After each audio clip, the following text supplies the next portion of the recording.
बीती 17 दिसंबर को थाना रावतपुर क्षेत्र में एक मोबाइल कारोबारी के घर पर आधा दर्जन युवकों ने डकैती की घटना को अंजाम दिया था और इस डकैती की घटना को अंजाम देने के लिए उन आधा दर्जन युवकों ने प्रेरणा टीवी सीरियल, क्राइम सीरियल और वेब सीरीज से ली थी। यही कुछ आज हम आपको दिखाएंगे जन एक्सप्रेस की क्राइम एक्सप्रेस में।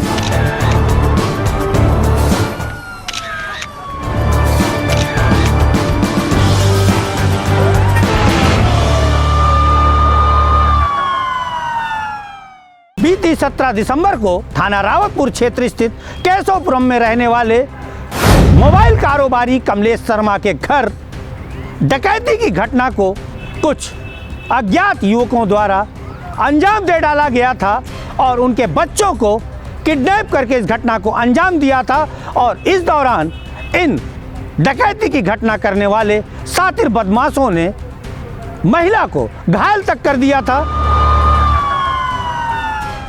डकैती की इतनी बड़ी घटना की जैसे ही जानकारी पुलिस के आला अधिकारियों को हुई, पुलिस को हुई, वैसे ही पूरे के पूरे पुलिस विभाग में हड़कंप मच गया। कारण यह है कि डकैती की कोई छोटी मोटी घटना नहीं थी। इस डकैती की घटना ने पूरे के पूरे पुलिस सिस्टम को हिला करके रख दिया था। घटना की जानकारी मिलते ही मौके पर पुलिस के आला अधिकारी पहुंचे थे और उसके साथ साथ पहुंचा था फॉरेंसिक अमला और उन्होंने जांच आरंभ कर दी थी।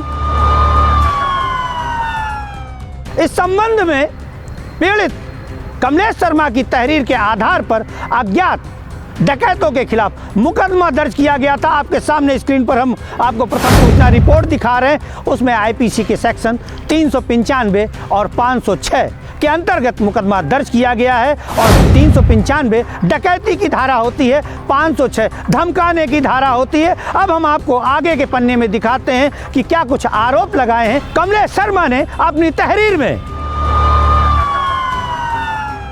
पुलिस के लिए घटना चैलेंज बन गई थी।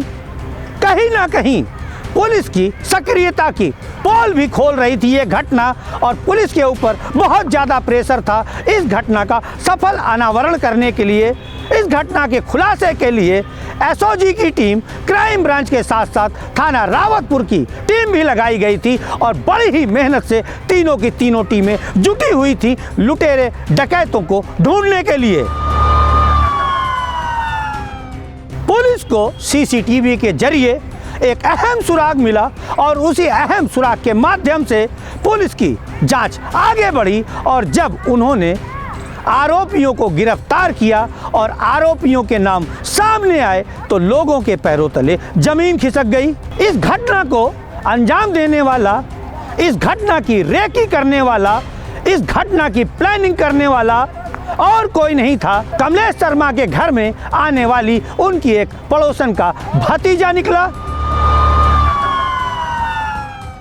कौन है वो भतीजा, कौन है वो पड़ोसन और इस पड़ोसन के भतीजे ने कैसे इस घटना को अंजाम दिया था, कैसे रेकी की थी, हम सब कुछ आपको दिखाएंगे। आपको ले चलते हैं पुलिस लाइन स्थित सभागार में जहां पर खुलासा करने के लिए पहुंचे हुए हैं डीसीपी पश्चिम विजय ढुल। आप देख सकते हैं आपको स्क्रीन पर जो कुछ दिखाई दे रहा है, डीसीपी पश्चिम विजय ढुल आगे बैठे हुए हैं। उनके पीछे, ठीक पीछे 3 आरोपी नजर आ रहे हैं जिनके चेहरे पर मास्क लगे हुए हैं। यही वो 3 चेहरे हैं जिन्होंने कमलेश शर्मा के घर में डकैती की घटना को अंजाम दिया था। हालांकि अभी इस घटना को अंजाम देने वाले 3 आरोपी पुलिस की गिरफ्त से फरार हैं। अब आपको सुनाते हैं विजय ढुल की जुबानी कि क्या घटना को अंजाम देने के लिए डकैतों ने किया था, क्या डकैतों का कोई आपराधिक इतिहास है और किस तरह से रेकी करके घटना को अंजाम दिया गया था। इस घटना का जो आरोपी हैं ये कुल मिला के 6 व्यक्ति हैं, जिनमें से 3 व्यक्तियों को पुलिस के द्वारा गिरफ्तार किया जा चुका है। जो मुख्य अभियुक्त है और जो सरगना है इस पूरे गैंग का, उसका नाम है सागर, जिसका जो इस मोहल्ले में पहले भी आता जाता था और उसके बुआ शर्मा जी की पड़ोसी हैं और इस वजह से उसको इस मोहल्ले के बारे में जानकारी थी और उसके द्वारा ही अपने अन्य 5 साथियों के साथ मिलकर इस घटना को अंजाम दिया गया। क्योंकि सागर को बाकी लोग उस मोहल्ले में पहचानते थे, इसलिए सागर अब गाड़ी में ही बैठा रहा और बाकी 5 लोग आए और उनके द्वारा ये घटना अंजाम दिया गया।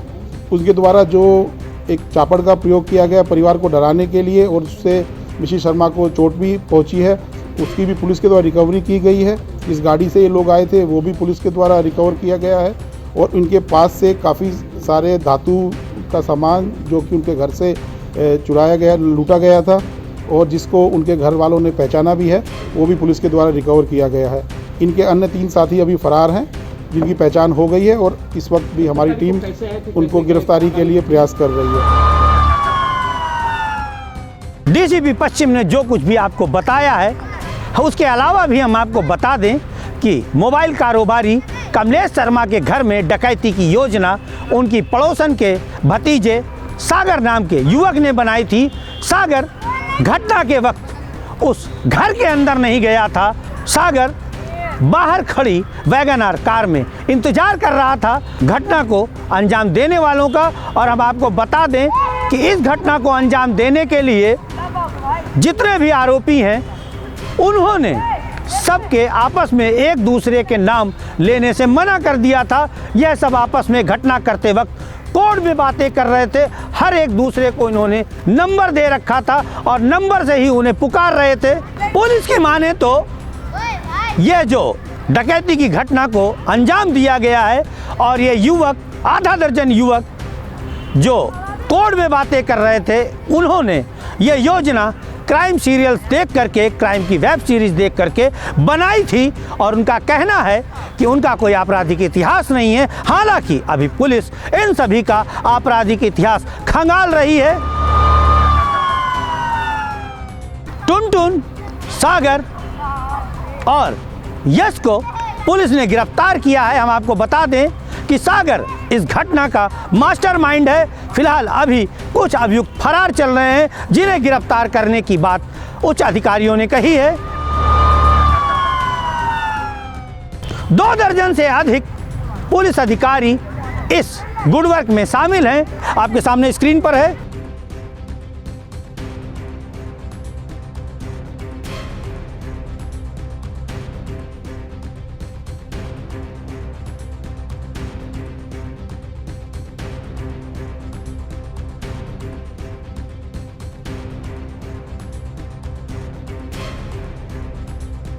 तो देखा आपने कौन कौन शामिल था गुड वर्क करने में। फिलहाल लेते हैं विदा, फिर मिलेंगे किसी अन्य खबर पर। तब तक के लिए नमस्कार।